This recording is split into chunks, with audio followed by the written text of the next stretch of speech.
भी सच ज्ञान ध्यान किस कर्म न जाना, सार न जाना तेरी। सब ते वड्डा सतगुरु नानक, जिन कल राखी मेरी। मैं मूर्ख की केतक बात है, कोट पराधी तरिया रे। गुरु नानक जिन सुनिया पेखिया, से फिर गर्भास न परिया रे। नासरो मनसूर गुरु गोबिंद सिंह, इस दी मंजूर गुरु गोबिंद सिंह। हक हक आदेश गुरु गोबिंद सिंह, बादशाह दरवेश गुरु गोबिंद सिंह। वह गुरु गोबिंद होए प्रगटिया, दसवें अवतारा। जिन अलख अपार निरंजना, जप्यो करतारा। निज पंथ चलायो खालसा, तर तेज करारा। सिर केस धार गह खड़ग को, सब दुष्ट पछारा। तद कुदे सिंह भुजंगिए, नीलंबर धारा। तिन आगे कोई न ठहरियो, भागे सिरदारा।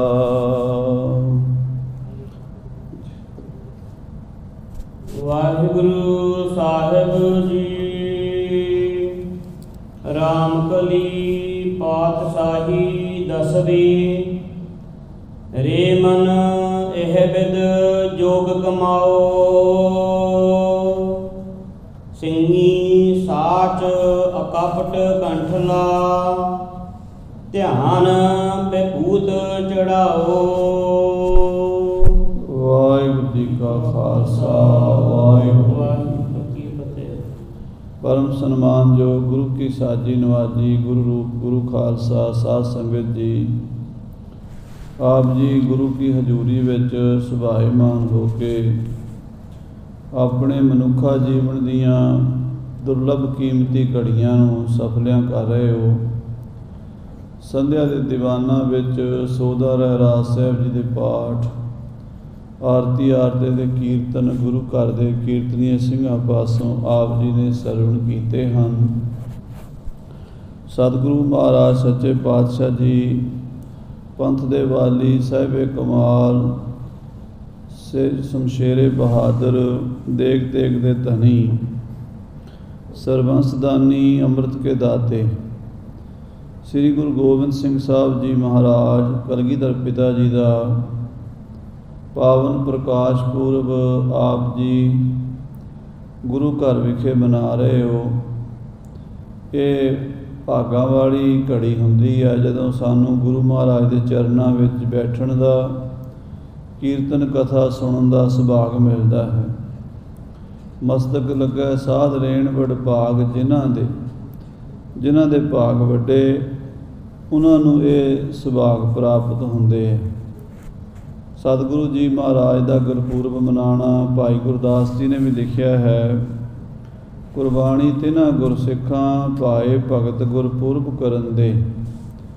ਜਿਹੜੇ ਭਾਵਨਾ ਨਾਲ, ਸ਼ਰਧਾ ਨਾਲ, ਭਗਤੀ ਨਾਲ ਗੁਰੂ ਦਾ ਗੁਰਪੁਰਬ ਮਨਾਉਂਦੇ ਨੇ, ਗੁਰੂ ਦੇ ਦਿਹਾੜਿਆਂ 'ਤੇ ਇਕੱਤਰ ਹੁੰਦੇ ਨੇ।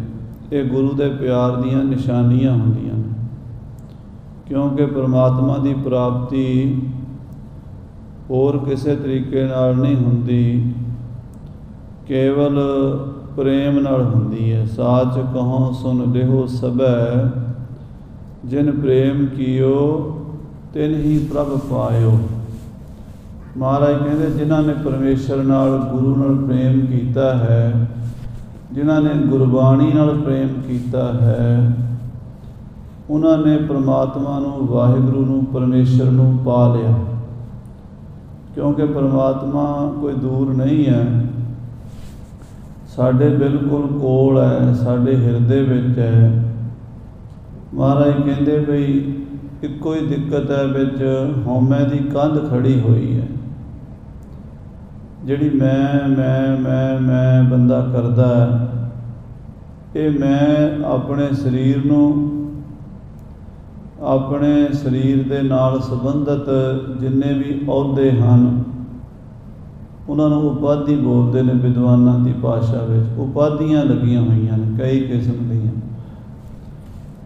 ਮੈਂ ਹਿੰਦੂ ਹਾਂ, ਮੈਂ ਸਿੱਖ ਹਾਂ, ਮੈਂ ਬ੍ਰਾਹਮਣ ਹਾਂ, ਮੈਂ ਖੱਤਰੀ ਹਾਂ, ਮੈਂ ਜੱਟ ਹਾਂ, ਮੈਂ ਨਾਈ ਹਾਂ, ਮੈਂ ਸੁਖੀ ਹਾਂ, ਮੈਂ ਦੁਖੀ ਹਾਂ, ਮੈਂ ਮੋਟਾ ਹਾਂ, ਮੈਂ ਪਤਲਾ ਹਾਂ, ਮੈਂ ਗੋਰਾ ਹਾਂ, ਮੈਂ ਕਾਲਾ ਹਾਂ। ਇੱਦਾਂ ਦੀ ਜਿਹੜੀ ਜੀਵ ਨੂੰ ਭ੍ਰਾਂਤੀ ਪਈ ਹੋਈ ਹੈ ਉਹਦੇ ਕਰਕੇ ਹੀ ਇਹ ਜੀਵ ਜੰਮਦਾ ਮਰਦਾ ਹੈ। ਆਖੋ ਸ੍ਰੀ ਵਾਹਿਗੁਰੂ। ਸਤਿਗੁਰੂ ਬਚਨ ਕਰਦੇ ਨੇ, ਜਿੰਦ ਰਚ ਰਚਿਆ ਕਰਨੇ ਹਾਰੇ, ਨਾਲੇ ਹਉਮੈ ਪਾਈ, ਜਨਮ ਮਰਨ ਉਸ ਹੀ ਕੋ ਹੈ ਰੇ, ओहा आवे जाई। जिस करते पुरख ने, परमेश्वर ने, वाहिगुरु ने आ संसार बनाया है, उस करते पुरख ने इन्हां जीवां दे अंदर हौमै पा दित्ती है। वो जिहड़ी हौमै है वो खैड़ा ही नहीं छड्डदी, बहुत दूर तक ये नाल जांदी। जिन्ना भी डूंगा ध्यान चला जाए, किन्नी भी असी भगती करिए, जप तप करिए, तो ये हौमै तो खैड़ा नहीं छुटदा। जन्म मरण उसे हौमै नूं ही है, जन्म मरण उस ही को है रे, ओहा आवे जाई, ओही आई जांदा जाई जांदा। जीव हौमै बद्धा, जीव आउंदा जांदा, जमदा मरदा। जुग जुग मेर शरीर का, वासना बद्धा आवे जावे। वो जिहड़ी हौमै दी दुर्बिरती है, जे गुरु कर देण तां फिर जन्म मरण कट्टिया जाता है। ਉਹਦੀ प्राप्ति लई इक्को ही तरीका है, परमेश्वर का नाम जपो। तू तू तू तू, कबीर तू तू करता तू हुआ, मुझ में रहा ना हूँ।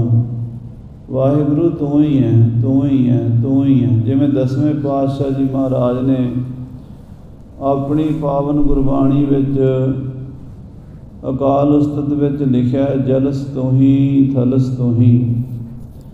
हे वाहिगुरु, जल विच भी तू है, थल विच भी तू है, बिरछस तू ही, पतस तू ही। दरख्तां विच भी तू है ते पत्तियां विच भी तू। उर्दस तू ही, अर्दस तू ही। उर्द कहते उपर नूं, अर्द कहते थले। उत्ते भी तू है ते थले भी तू। जिमी तू ही, जमा तू ही। जमीन विच भी तू है, जमाने विच भी तू है। बगी तू ही, मकान तू ही। हे महाराज, मकानां विच, रहण वालियां थावां विच भी तू है ते जंगलां पहाड़ां विच भी तू है। अबू तू ही, अछू तू ही, अछै तू ही। जतस तू ही, बरतस तू ही, गतस तू ही, मतस तू ही। सारे पासे तू ही तू है। ते अखीर च 16 वारी साहब जी ने लिखा, तू ही तू ही, तू ही तू ही, तू ही तू ही, तू ही तू ही, तू ही तू ही, तू ही तू ही, तू ही तू ही, तू ही तू ही। ये जिहड़ा जाप करके असीं तां मूँह तो ही करते हैं, पर सतगुरु जी ने अपने हिरदे विचों कीता है ते तू तू करदे तू ही हो गए ने। द्वैते एक रूप होया गयो, ये बिद करत तपस्या भयो। द्वैते एक रूप होया गयो, तो ही मोही मोही तो ही अंतर कैसा। तेरे विच मेरे विच, मेरे विच तेरे विच, फर्क नहीं रहा। वो अवस्था दे मालक सतगुरु जी बने हैं ते सानू बनाने वास्ते संसार विच आए हैं। ते महाराज कहते भाई प्रेम करो परमेश्वर नाल, प्रेम करे सिमरे सतनाम। महाकवि भाई संतोख सिंह जी ने श्री गुरु प्रताप सूरज विच पंक्तियां लिखियां ने कि गुरु का सिख की करे, प्रेम करे सिमरे सतनाम। वाहिगुरु वाहिगुरु वाहिगुरु। बड़े प्रेम नाल, जिवें आपां किसी अपने खास मित्र नूं, दोस्त नूं याद करते हैं तो हर वेले फिर उहदी सज्जण की याद बनी रहिंदी है, जिहदे नाल साडा प्रेम होवे। ਜਿਹਦੇ ਨਾਲ ਪ੍ਰੇਮ ਨਹੀਂ, ਉਹ ਤਾਂ ਭਾਵੇਂ ਗੁਆਂਢ 'ਚ ਰਹਿੰਦਾ ਹੋਵੇ, ਅਸੀਂ ਉਹਨੂੰ ਯਾਦ ਨਹੀਂ ਕਰਦੇ। ਪਰ ਜਿਹਦੇ ਨਾਲ ਪ੍ਰੇਮ ਹੋਵੇ, ਉਹ ਕਿਤੇ ਵੀ ਹੋਵੇ, ਅਸੀਂ ਉਹਨੂੰ ਭੁੱਲਦੇ ਨਹੀਂ। ਆਖੋ ਸ੍ਰੀ ਵਾਹਿਗੁਰੂ। ਪ੍ਰੇਮ ਕਰੇ ਸਿਮਰੇ ਸਤਨਾਮ, ਪ੍ਰੇਮ ਬਿਨਾ ਫੋਕੇ ਸਭ ਕਾਮ। ਪ੍ਰੇਮ ਤੋਂ ਬਿਨਾ ਸਾਰੇ ਹੀ ਕੰਮ ਫੋਕੇ ਹਨ, ਜੋ ਮਰਜ਼ੀ ਕਰ ਲਓ। ਗੁਰਬਾਣੀ ਵਿੱਚ ਕਈ ਵਾਰੀ ਸਾਡੇ ਸੱਜਣਾਂ ਨੂੰ, ਪਾਠਕਾਂ ਨੂੰ ਭੁਲੇਖਾ ਪੈਂਦਾ ਵੀ ਸ਼ਾਇਦ ਮਹਾਰਾਜ ਨੇ ਕਿਸੇ ਧਰਮ ਦਾ ਖੰਡਨ ਕੀਤਾ ਹੋਇਆ। ਕਿਸੇ ਧਰਮ ਦਾ ਗੁਰਬਾਣੀ 'ਚ ਖੰਡਨ ਨਹੀਂ, ਕਿਸੇ ਰੀਤੀ ਰਿਵਾਜ ਮਰਜ਼ਾਦਾ ਦਾ ਵੀ ਖੰਡਨ ਨਹੀਂ। ਖੰਡਨ ਕਿਸ ਗੱਲ ਦਾ? ਵੀ ਪ੍ਰੇਮ ਤਾਂ ਹੈ ਨਹੀਂ, ਪਰ ਕਰ ਰਹੇ ਹਾਂ, ਵਿਖਾਵੇ ਦੇ ਲਈ ਕਰ ਰਹੇ ਹਾਂ, ਕਿਸੇ ਦੁਨਿਆਵੀ ਪਰਪਸ ਦੇ ਲਈ ਕਰ ਰਹੇ ਹਾਂ, ਲੋਕ ਲਾਜ ਨੂੰ ਮੁੱਖ ਧਰ ਕੇ ਕਰ ਰਹੇ ਹਾਂ, ਵੀ ਲੋਕ ਮੱਥਾ ਟੇਕਦੇ ਨੇ ਆਪਾਂ ਵੀ ਟੇਕਣਾ,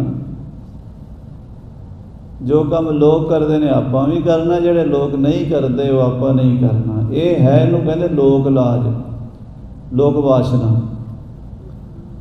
ਜੇ ਲੋਕ ਕੰਮ ਪੁੱਠਾ ਵੀ ਕਰਨ ਲੱਗ ਜਾਣ ਤੇ ਚੱਲ ਲੋਕ ਕਰਦੇ ਨੇ ਆਪਾਂ ਵੀ ਕਰਨਾ, ਜੇ ਲੋਕ ਨਹੀਂ ਕਰਦੇ ਭਾਵੇਂ ਕੰਮ ਸਿੱਧਾ ਵੀ ਹੈ, ਕੰਮ ਠੀਕ ਹੈ, ਪਰ ਲੋਕ ਨਹੀਂ ਕਰਦੇ। ਇਸ ਕਰਕੇ ਮੇਰੇ ਵਰਗੇ ਬੰਦੇ ਸੋਚਦੇ ਛੱਡੋ, ਆਪਾਂ ਕਾਹਨੂੰ ਦੁਨੀਆ ਤੋਂ ਉਲਟੇ ਚੱਲਣਾ ਹੈ। ਪਰ ਜਿਹੜੀ ਪ੍ਰੇਮ ਦੀ ਖੇਡ ਹੈ, ਉਹ ਮਹਾਰਾਜ ਕਹਿੰਦੇ ਪ੍ਰੇਮ ਕਰੇ ਸਿਮਰੇ ਸਤਨਾਮ, ਪ੍ਰੇਮ ਬਿਨਾ ਫੋਕੇ ਸਭ ਕਾਮ। ਪੂਜਾ ਕਰ ਰਹੇ ਹਾਂ, ਪਾਠ ਕਰ ਰਹੇ ਹਾਂ, ਨਮਾਜ਼ ਪੜ੍ਹ ਰਹੇ ਹਾਂ, ਕੁਛ ਵੀ ਤੂੰ ਕਰ ਰਹੇ ਹਾਂ, ਪ੍ਰੇਮ ਦੇ ਨਾਲ ਕਰ ਰਹੇ ਹਾਂ, ਤੇਰੀ ਲੇਖੇ 'ਚ ਲੱਗ ਜਾਣੀ। ਅਤੇ ਪ੍ਰੇਮ ਤੋਂ ਬਿਨਾਂ ਭਾਵੇਂ ਪੂਜਾ ਹੈ, ਅਤੇ ਭਾਵੇਂ ਨਮਾਜ਼ ਹੈ, ਅਤੇ ਭਾਵੇਂ ਗੁਰਦੁਆਰੇ 'ਚ ਬਹਿ ਕੇ ਕੀਤਾ ਕੀਰਤਨ ਹੈ, ਅਤੇ ਭਾਵੇਂ ਬਸ ਚਰਚ ਵਿੱਚ ਬੈਠੀ ਤੇਰੀ ਕੀਤੀ ਹੋਈ ਪ੍ਰੇਅਰ ਹੈ, ਪ੍ਰੇਮ ਤੋਂ ਬਿਨਾਂ ਫੋਕੇ ਸਭ ਕਾਮ। ਆਖੋ ਸਤਿਨਾਮ ਸ੍ਰੀ ਵਾਹਿਗੁਰੂ। ਪ੍ਰੇਮ ਬਿਨਾ ਫੋਕੇ ਸਭ ਕਾਮ, ਪ੍ਰੇਮ ਕਰੇ ਸਿਮਰੇ ਸਤਨਾਮ। ਸੱਚੇ ਪਾਤਸ਼ਾਹ ਜੀ ਨੇ ਬਹੁਤ ਵਧੀਆ ਰਸਤਾ ਗੁਰਸਿੱਖਾਂ ਨੂੰ ਦਿੱਤਾ, ਅਤੇ ਬੜੇ ਬੜੇ ਪ੍ਰੇਮੀ ਗੁਰਸਿੱਖ ਪਿਆਰੇ ਪੈਦਾ ਕੀਤੇ। 5 ਪਿਆਰੇ ਆਪਾਂ ਕਹਿੰਦੇ ਹਾਂ। ਪਿਆਰੇ ਕਿਉਂ ਕਹਿੰਦੇ ਹਾਂ? ਉਹਨਾਂ ਨੇ ਗੁਰੂ ਨਾਲ ਪਿਆਰ ਕੀਤਾ, ਪਿਆਰ ਐਸਾ ਕੀਤਾ ਵੀ ਗੁਰੂ ਦੇ ਸਨਮੁਖ ਹੀ ਰਹੇ, ਗੁਰੂ ਤੋਂ ਦੂਰ ਹੋਏ ਹੀ ਨਹੀਂ, ਸੀਸ ਵੀ ਗੁਰੂ ਨੂੰ ਭੇਟਾ ਕਰਤੇ। 5 ਪਿਆਰਿਆਂ 'ਚੋਂ 3 ਪਿਆਰੇ ਭਾਈ ਮੋਹਕਮ ਸਿੰਘ, ਭਾਈ ਹਿੰਮਤ ਸਿੰਘ, ਭਾਈ ਸਾਹਿਬ ਸਿੰਘ ਜੀ ਚਮਕੌਰ ਦੀ ਗੜ੍ਹੀ 'ਚ ਸਤਿਗੁਰਾਂ ਦੇ ਸਾਹਮਣੇ ਸ਼ਹੀਦ ਹੋਏ। 1 ਮਿੰਟ ਵੀ, 1 ਸਕਿੰਟ ਵੀ ਗੁਰੂ ਤੋਂ ਫਿਰ ਦੂਰ ਤਾਂ ਨਹੀਂ ਹੋਏ ਮੁੜ ਕੇ। ਉਹ ਤਾਂ ਛੁੱਟੀ ਲੈ ਕੇ ਘਰ ਵੀ ਨਹੀਂ ਗਏ ਵੀ ਆਪਣੇ ਬੱਚਿਆਂ ਨੂੰ, ਪਰਿਵਾਰਾਂ ਨੂੰ ਮਿਲ ਆਈਏ, ਉਹਨਾਂ ਦਾ ਹਾਲ ਚਾਲ ਪੁੱਛ ਆਈਏ, ਸੁੱਖ ਸ਼ਾਂਤ ਵੇਖ ਲਈਏ। ਉੱਧਰ ਦਾ ਤਾਂ ਫੁਰਨਾ ਹੀ ਨਹੀਂ ਉੱਠਿਆ। ਫਿਰ 2 ਪਿਆਰਿਆਂ ਦਾ ਅੰਗੀਠਾ ਸੱਚਖੰਡ ਸ੍ਰੀ ਹਜ਼ੂਰ ਸਾਹਿਬ, ਮਹਾਰਾਜ 10ਵੇਂ ਪਾਤਸ਼ਾਹ ਕਲਗੀਧਰ ਜੀ ਦੇ ਅੰਗੀਠੇ ਸਾਹਿਬ ਤਖਤ ਸੱਚਖੰਡ ਤੋਂ ਬਿਲਕੁਲ ਨਾਲ ਹੀ ਹੈ, ਜਿੱਥੇ ਮਾਈ ਭਾਗੋ ਜੀ ਦਾ ਬੁੰਗਾ ਹੈ। ਉਸ ਬੁੰਗੇ ਵਿੱਚ ਭਾਈ ਦਇਆ ਸਿੰਘ ਸਾਹਿਬ ਜੀ, ਭਾਈ ਧਰਮ ਸਿੰਘ ਜੀ ਦਾ ਵੀ ਅੰਗੀਠਾ ਮੌਜੂਦ ਹੈ। ਜਿੱਥੇ ਮਹਾਰਾਜ ਸੱਚੇ ਪਾਤਸ਼ਾਹ ਜੀ ਦੇ ਅੰਗੀਠੇ ਸਾਹਿਬ ਜੀ 'ਤੇ ਦੇਗਾਂ ਨੂੰ ਭੋਗ ਲੱਗਦੇ ਨੇ, ਉੱਥੇ ਭਾਈ ਦਇਆ ਸਿੰਘ ਸਾਹਿਬ, ਭਾਈ ਧਰਮ ਸਿੰਘ ਸਾਹਿਬ ਜੀ ਦੇ ਅੰਗੀਠੇ 'ਤੇ ਵੀ ਦੇਗਾਂ ਦੇ ਅਰਦਾਸੇ ਬੇਨ 'ਤੇ ਰੋਜ਼ ਹੁੰਦੇ ਨੇ। ਉੱਥੇ ਵੀ ਸੰਗਤਾਂ ਨਮਸਕਾਰ ਕਰਦੀਆਂ ਨੇ, ਅਰਦਾਸ ਬੇਨਤੀ ਜੋ ਵੀ ਕਰਦੀਆਂ ਨੇ ਸ਼ਹੀਦਾਂ ਸਿੰਘਾਂ ਤੋਂ, ਗੁਰੂ ਕੇ ਪਿਆਰਿਆਂ ਤੋਂ ਪੂਰੀ ਹੁੰਦੀ ਹੈ। ਪਿਆਰ ਕੀਤਾ ਗੁਰੂ ਨਾਲ, ਅਤੇ ਬੇਅੰਤ ਗੁਰੂ ਦੇ ਪਿਆਰ ਵਾਲੇ ਸਿੰਘ ਐਸੇ ਸਨ ਜਿਨ੍ਹਾਂ ਦੇ ਇਤਿਹਾਸ ਬਾਰੇ ਆਪਾਂ ਜਦੋਂ ਗੁਰਪ੍ਰਤਾਪ ਸੂਰਜ ਗ੍ਰੰਥ, ਪੁਰਾਤਨ ਹੋਰ ਪੋਥੀਆਂ ਪੜ੍ਹਦੇ ਹਾਂ ਤਾਂ ਪਤਾ ਲੱਗਦਾ ਵੀ ਉਹ ਗੁਰੂ ਤੋਂ 1 ਮਿੰਟ ਵੀ ਵਿਛੜਦੇ ਨਹੀਂ ਸਨ। ਭਾਈ ਰਾਮ ਕੋਇਰ ਜੀ ਬ੍ਰਹਮ ਗਿਆਨੀ ਹਜ਼ੂਰ ਸਾਹਿਬ ਤੱਕ ਨਾਲ ਜਾਣਾ ਚਾਹੁੰਦੇ ਸੀ, ਪੰਜਾਬ ਤੋਂ ਨਾਲ ਹੀ ਤੁਰ ਪਏ। ਜਦੋਂ ਬੁਰਹਾਨਪੁਰ ਪਹੁੰਚੇ, ਦੱਖਣ ਦੇਸ਼ ਵਿੱਚ ਬੜਾ ਪੁਰਾਣਾ ਸ਼ਹਿਰ ਹੈ ਬੁਰਹਾਨਪੁਰ, ਸ੍ਰੀ ਗੁਰੂ ਨਾਨਕ ਦੇਵ ਜੀ ਮਹਾਰਾਜ ਵੀ ਉੱਥੇ ਗਏ ਹਨ। 10ਵੀਂ ਪਾਤਸ਼ਾਹੀ ਦਾ ਵੀ ਉੱਥੇ ਅਸਥਾਨ ਗੁਰਦੁਆਰਾ ਮੌਜੂਦ, 3 ਇਤਿਹਾਸੀ ਗੁਰਦੁਆਰੇ ਹਨ, 2 10ਵੀਂ ਪਾਤਸ਼ਾਹੀ ਦੇ ਹਨ, 1 ਪਹਿਲੀ ਪਾਤਸ਼ਾਹੀ ਜੀ ਦਾ ਹੈ। ਜਦੋਂ ਉੱਥੇ ਪਹੁੰਚੇ, ਮਹਾਰਾਜ ਕਹਿੰਦੇ ਭਾਈ ਰਾਮ ਕੋਇਲ ਸਾਹਿਬ ਜੀ ਤੁਸੀਂ ਹੁਣ ਵਾਪਸ ਚਲੇ ਜਾਓ ਪੰਜਾਬ ਨੂੰ, ਆਪਣੇ ਨਗਰ ਰਮਦਾਸ 'ਚ ਬਾਬਾ ਬੁੱਢਾ ਸਾਹਿਬ ਜੀ ਦਾ ਅੰਗੀਠਾ ਹੈ, ਉਹਦੀ ਜਾ ਕੇ ਸੇਵਾ ਸੰਭਾਲ ਕਰੋ। ਕਿਉਂਕਿ ਭਾਈ ਰਾਮ ਕੋਇਰ ਸਾਹਿਬ ਜੀ ਬਾਬਾ ਬੁੱਢਾ ਸਾਹਿਬ ਜੀ ਦੀ ਅੰਸ਼ ਬੰਸ ਵਿੱਚੋਂ ਸਨ। ਬਾਬਾ ਬੁੱਢਾ ਸਾਹਿਬ ਦੇ ਸਪੁੱਤਰ ਭਾਈ ਭਾਨਾ ਜੀ, ਭਾਈ ਭਾਨਾ ਜੀ ਦੇ ਭਾਈ ਸਰਵਣ ਜੀ, ਜਲਾਲ ਜੀ, ਅੱਗੇ ਭਾਈ ਝੰਡਾ ਜੀ, ਫਿਰ ਭਾਈ ਗੁਰਦਿੱਤਾ ਜੀ, ਫਿਰ ਭਾਈ ਰਾਮ ਕੋਇਰ ਜੀ ਹੋਏ। ਸੋ 5ਵੀਂ 6ਵੀਂ ਜਾਂ 7ਵੀਂ ਪੀੜ੍ਹੀ ਇਹ ਮਹਾਂਪੁਰਸ਼ ਬ੍ਰਹਮ ਗਿਆਨੀ ਮਹਾਤਮਾ ਕਹਿਣ ਲੱਗੇ, ਮਹਾਰਾਜ ਮੈਨੂੰ ਵਿਛੋੜ ਦਿਓ, ਆਪਣੇ ਚਰਨਾਂ ਤੋਂ ਦੂਰ ਕਿਉਂ ਕਰਦੇ ਹੋ? ਮੈਂ ਤਾਂ ਆਪ ਜੀ ਦੇ ਦਰਸ਼ਨ ਕੀਤੇ ਤੋਂ ਬਿਨਾਂ ਪ੍ਰਸ਼ਾਦਾ ਨਹੀਂ ਛਕਦਾ, ਅਤੇ ਪੰਜਾਬ ਦੇ ਵਿੱਚ ਮਹਾਰਾਜ ਜਾ ਕੇ ਮੇਰੇ ਕੋਲੋਂ ਜੀਣਾ ਮੁਸ਼ਕਲ ਹੋ ਜਾਏਗਾ, ਕਿਉਂਕਿ ਆਪ ਜੀ ਦੇ ਦਰਸ਼ਨ ਕਰਨ ਕੇ ਫਿਰ ਪ੍ਰਸ਼ਾਦਾ ਛਕਣ ਦਾ ਮੈਂ ਨਿਯਮ ਕੀਤਾ ਹੋਇਆ। ਐਸੇ ਐਸੇ ਗੁਰਸਿੱਖ ਸੀਗੇ ਵੀ 10ਵੇਂ ਪਾਤਸ਼ਾਹ ਦੇ ਦਰਸ਼ਨ ਕਰਕੇ ਫਿਰ ਪ੍ਰਸ਼ਾਦਾ ਛਕਦੇ ਸੀਗੇ। ਬ੍ਰਹਮ ਗਿਆਨੀ ਮਾਤ ਭਾਈ ਰਾਮ ਕੋਇਰ ਜੀ ਦੇ ਹੱਥੋਂ ਹੀ 10ਵੇਂ ਪਾਤਸ਼ਾਹ ਨੂੰ ਗੁਰਿਆਈ ਦਾ ਤਿਲਕ ਮਿਲਿਆ ਸੀਗਾ। ਬ੍ਰਹਮ ਗਿਆਨੀ ਹੋਏ, ਪੂਰਨ ਤੱਤ ਬੇਤੇ। ਐਸੀ ਬਿਰਤੀ ਸੀ ਵੀ ਇਹ ਵੀ ਨਹੀਂ ਸੀ ਪਤਾ ਚੱਲਦਾ ਵੀ ਅਸੀਂ ਪ੍ਰਸ਼ਾਦਾ ਛਕ ਰਹੇ ਹਾਂ, ਰੱਜ ਗਏ ਹਾਂ ਕਿ ਭੁੱਖੇ ਹਾਂ। ਸੇਵਾਦਾਰ ਰਾਮਾ ਹੁੰਦਾ ਸੀਗਾ, ਥਾਲ ਅੱਗੇ ਰੱਖਿਆ, ਛਕੀ ਜਾਂਦੇ ਸਨ, ਛਕਦੇ ਖੁੱਲ੍ਹਾ ਸਨ। ਭਾਈ ਸਾਹਿਬ ਲਿਖਦੇ ਸੰਤੋਖ ਸਿੰਘ ਜੀ, ਜਾਵਦ ਥਾਲ ਧਰਿਓ ਰਹਿ ਆਗੇ, ਜਿੰਨਾ ਚਿਰ ਥਾਲ ਅੱਗੇ ਆ ਉਹਨਾਂ ਚਿਰ ਛਕੀ ਜਾਣਾ। ਫਿਰ ਅੱਖਾਂ ਅੱਧੀਆਂ ਖੁੱਲ੍ਹੀਆਂ ਹੁੰਦੀਆਂ ਸੀ, ਅੱਧੀਆਂ ਬੰਦ, ਕਿਉਂਕਿ ਬਿਰਤੀ ਦਾ ਸੰਸਾਰ ਵੱਲ ਆਉਂਦੀ ਨਹੀਂ ਸੀ। ਉੱਪਰ ਚੜ੍ਹਿਆ ਰਹਿੰਦੇ 10ਵੇਂ ਦੁਆਰ ਦੇ ਵਿੱਚ। ਮਹਾਰਾਜ ਕਹਿੰਦੇ ਨਾ ਬਾਣੀ ਵਿੱਚ, ਗੁਰਮੁਖ ਅੰਤਰ ਸਹਿਜ ਹੈ, ਮਨ ਚੜ੍ਹਿਆ 10ਵੇਂ ਆਕਾਸ਼। ਤਿੱਥੈ ਊਂਘ ਨ ਭੁੱਖ ਹੈ, ਹਰ ਅੰਮ੍ਰਿਤ ਨਾਮ ਸੁਖ ਵਾਸ। ਉਸ ਅਵਸਥਾ 'ਚ ਨਾ ਨੀਂਦ ਆਉਂਦੀ ਹੈ, ਨਾ ਭੁੱਖ ਹੁੰਦੀ ਹੈ। ਜਿੱਥੇ ਨੀਂਦ ਨਾ ਭੁੱਖ ਹੈ, ਹਰ ਅੰਮ੍ਰਿਤ ਨਾਮ ਸੁਖ ਵਾਸ। ਤਿੱਥੇ ਊਂਘ ਨਾ ਭੁੱਖ ਹੈ, ਹਰ ਅੰਮ੍ਰਿਤ ਨਾਮ ਸੁਖ ਵਾਸ। ਨਾਨਕ ਦੁੱਖ ਸੁੱਖ ਵਿਆਪਤ ਨਹੀਂ। ਉੱਥੇ ਦੁੱਖ ਸੁੱਖ ਦੇ ਗਰਮੀ ਸਰਦੀ ਦਾ ਵੀ ਪਤਾ ਨਹੀਂ ਲੱਗਦਾ। ਸਾਨੂੰ ਤਾਂ ਗਰਮੀ ਦਾ ਵੀ ਪਤਾ ਲੱਗਦਾ, ਸਰਦੀ ਦਾ ਵੀ ਲੱਗਦਾ, ਗਰਮ ਭੁੱਖ ਦਾ ਵੀ ਲੱਗਦਾ, ਅਤੇ ਰੱਜੇ ਹੋਣ ਦਾ ਵੀ ਸਾਨੂੰ ਪਤਾ ਲੱਗਦਾ। ਜਦੋਂ ਭੁੱਖ ਲੱਗਦੀ ਹੈ ਸਾਨੂੰ ਪਤਾ ਲੱਗ ਜਾਂਦਾ, ਅਸੀਂ ਆਵਾਜ਼ ਮਾਰਦੇ ਹਾਂ ਘਰ ਵਾਲੀ ਨੂੰ, ਪ੍ਰਸ਼ਾਦਾ ਬਣਾ, ਜਾਂ ਹੋਟਲ 'ਤੇ ਜਾਂਦੇ ਹਾਂ, ਜਾਂ ਕੁਝ ਲੈ ਕੇ ਖਾਂਦੇ ਹਾਂ, ਪ੍ਰਸ਼ਾਦੇ ਵੱਲ ਭੱਜਦੇ ਹਾਂ ਅਸੀਂ ਜਦੋਂ ਭੁੱਖ ਲੱਗਦੀ ਹੈ। ਅਤੇ ਜਦੋਂ 2-4 ਪ੍ਰਸ਼ਾਦੇ ਛਕ ਲਈਏ ਅਤੇ ਉਸ ਤੋਂ ਬਾਅਦ ਸਾਨੂੰ ਇਹ ਵੀ ਪਤਾ ਲੱਗ ਜਾਂਦਾ ਵੀ ਹੁਣ ਅਸੀਂ ਰੱਜ ਗਏ ਹਾਂ। ਇਹ ਵੀ ਇੱਕ ਬਿਸਮਾਦ ਖੇਡ ਹੈ, ਇਹਦੇ ਵਿੱਚ ਬੜੀ ਗੁੱਝੀ ਖੇਡ ਹੈ ਜਿਹੜੀ ਮਹਾਰਾਜ ਪਰਮੇਸ਼ਰ ਨੇ ਬਣਾਈ ਹੈ। ਆਸਾ ਦੀ ਵਾਰ 'ਚ ਰੋਜ਼ ਪੜ੍ਹਦੇ ਹਾਂ, ਵਿਸਮਾਦ ਭੁੱਖ, ਵਿਸਮਾਦ ਭੋਗ। ਵਿਸਮਾਦ ਹੈ, ਹੈਰਾਨ ਕਰਨ ਵਾਲੀ ਗੱਲ ਹੈ। ਭੁੱਖ ਕਿਹਨੂੰ ਲੱਗਦੀ ਹੈ? ਕੀ ਚੀਜ਼ ਹੈ ਇਸ ਸਰੀਰ ਦੇ ਅੰਦਰ ਜਦੋਂ ਉਹ 6-7 ਘੰਟੇ ਬਾਅਦ ਸਾਨੂੰ ਕੁਝ ਨਾ ਕੁਝ ਖਾਣਾ ਪੈਂਦਾ, ਭੁੱਖ ਲੱਗਦੀ। ਉਹ ਕੀ ਚੀਜ਼ ਹੈ ਵੀ ਜਿਹੜੀ ਅੰਦਰ ਜਾ ਕੇ ਭੋਜਨ ਦੇ ਨਾਲ ਤ੍ਰਿਪਤੀ ਅਤੇ ਸੰਤੁਸ਼ਟੀ ਕਰ ਦਿੰਦੀ ਹੈ? ਆਖੋ ਸ੍ਰੀ ਵਾਹਿਗੁਰੂ। ਇਹ ਆਪ ਹੀ ਹੈ ਪਰਮੇਸ਼ਰ। ਮਹਾਰਾਜ ਕਹਿੰਦੇ ਆਪੇ ਹੀ ਹੈ। ਆਪੇ ਭਾਂਡੇ ਦੇ ਪਰੋਸੈ, ਆਪੇ ਹੀ ਬੈਖਾਵੈ, ਆਪੇ ਜਲ ਆਪੇ ਦੇ ਛਿੰਗਾ, ਆਪੇ ਚੁਲੀ ਭਰਾਵੈ, ਆਪੇ ਸੰਗਤ ਸੱਤ ਬਹਾਲੈ, ਆਪੇ ਵਿਦਾ ਕਰਾਵੈ। ਵਿਸਮਾਦ ਭੁੱਖ, ਵਿਸਮਾਦ ਭੋਗ। ਸਾਨੂੰ ਸਾਰਿਆਂ ਨੂੰ ਇੱਦਾਂ ਹੀ, ਜਿੰਨੇ ਵੀ ਆਪਾਂ ਬੈਠੇ ਹਾਂ, ਮੇਰਾ ਖਿਆਲ ਹੈ ਇਸ ਫੀਲਿੰਗ ਤੋਂ ਵੱਧ ਕੇ ਸਾਡੀ ਫੀਲਿੰਗ ਨਹੀਂ ਕਿ ਵੀ ਭੁੱਖ ਲੱਗਣੀ, ਇਹ ਫੀਲਿੰਗ ਹੈ ਸਾਰਿਆਂ ਦੀ ਹੈ। ਬੱਚਾ ਵੀ ਜਿਹੜਾ ਨਾ ਉਹ ਵੀ ਭੁੱਖ ਲੱਗਦਾ, ਰੋਂਦਾ ਅਤੇ ਮਾਂ ਦੁੱਧ ਪਿਆਉਂਦੀ ਹੈ, ਫਿਰ ਚੁੱਪ ਕਰਕੇ ਪੈ ਜਾਂਦਾ। ਅਤੇ ਜਿਸ ਦਿਨ ਸਾਡੀ ਮੌਤ ਹੋਣੀ ਹੈ, ਭਾਵੇਂ ਅੱਜ ਹੋਵੇ ਭਾਵੇਂ 50 ਸਾਲਾਂ ਨੂੰ ਹੋਵੇ, ਜਿਸ ਦਿਨ ਅਸੀਂ ਇਹ ਸਰੀਰ ਛੱਡਣਾ ਉਸ ਦਿਨ ਤੱਕ ਅਸੀਂ ਖਾਣਾ ਵੀ ਹੈ। ਹੋਰ ਚੀਜ਼ਾਂ ਆਪਾਂ ਪਹਿਲਾਂ ਛੱਡ ਦਿਆਂਗੇ, ਪਰ ਖਾਣਾ ਤਾਂ, ਪੀਣਾ ਅਤੇ ਖਾਣਾ ਇਹ ਤਾਂ ਲਾਸਟ ਟਾਈਮ ਤੱਕ ਹੁੰਦਾ।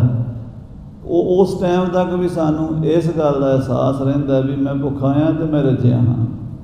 ਪਰ ਭਾਈ ਰਾਮ ਕੋਇਰ ਜੀ ਐਸੇ ਮਹਾਂਪੁਰਸ਼ ਹੋਏ ਨੇ 10ਵੇਂ ਪਾਤਸ਼ਾਹ ਦੇ, ਜਿਨ੍ਹਾਂ ਇਹ ਪਤਾ नहीं सी चलता कि असीं रज्जे हैं कि भुखे हैं। आखो श्री वाहिगुरू।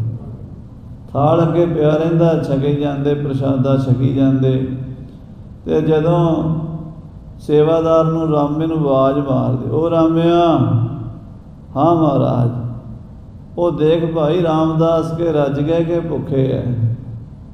उन्हें आके ना रस्सी जी कोई रखी हुई सी, वो लक के उत्ते पेट के उत्ते मलनी, तो जिन्ना चਿਰ उन्होंने वेख लेना भी जिन्ना पेट उच्चा होना हुंदा हो गया। कहते हाँ महाराज रामदास के रज गए।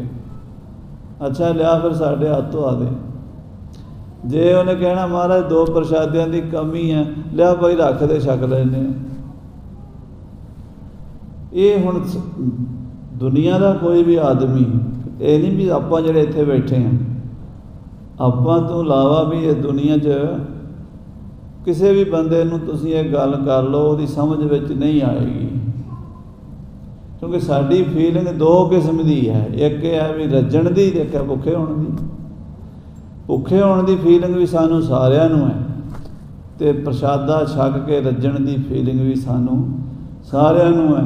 प्रशादा छक के रजे कि नहीं रजे, ये फीलिंग ब्रह्म ज्ञानी तुरिया अवस्था च पहुँचे हुए भाई राम गोयर साहब दी है, होर किसी की नहीं। ऐसे ऐसे गुरसिख बुरहानपुर तो महाराज कहते जाओ तुसी वापस, कहते महाराज चला तो मैं जावां, पर उत्थे जाके महाराज तुहाडे दर्शनां तो बिना मैनूं प्रशादा छकण च बड़ी दिक्कत आवेगी, मैं नहीं छक सकांगा।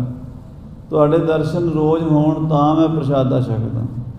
महाराज कहते तुसी रोज़ शिकार खेडण जाया जे, सानू जिवें असीं शिकार खेडदे हैं ना जंगल च जाके, इदां ही तुसी शिकार खेडदिआं वेख्या करोगे, वो फीलिंग आवेगी जिवें साडे नाल जांदे। भाई राम गोयर जी नूं सतगुरु कई बारी शिकार खेडण नाल लै जांदे सी। जंगल में जाना, हिरणां दा, 12 सिंगियां दा, जंगली सूरां दा, शेरां तक दा शिकार खेडना, शस्त्र विद्या का अभ्यास करना, भाई साहब भी नाल जांदे सन। भाई राम गोयर साहब महाराज तो उम्र च 3 साल छोटे सन। जदों 10वें पातशाह नूं गुरियाई का तिलक होया, महाराज 9 साल के सन, राम गोयर 6 साल के सन। गोदी चुक के लिया सी उन्होंने, उन्होंने हथों महाराज नूं तिलक दवाया गया क्यों बाबा बुढ़ा साहब जी की अंश बंश।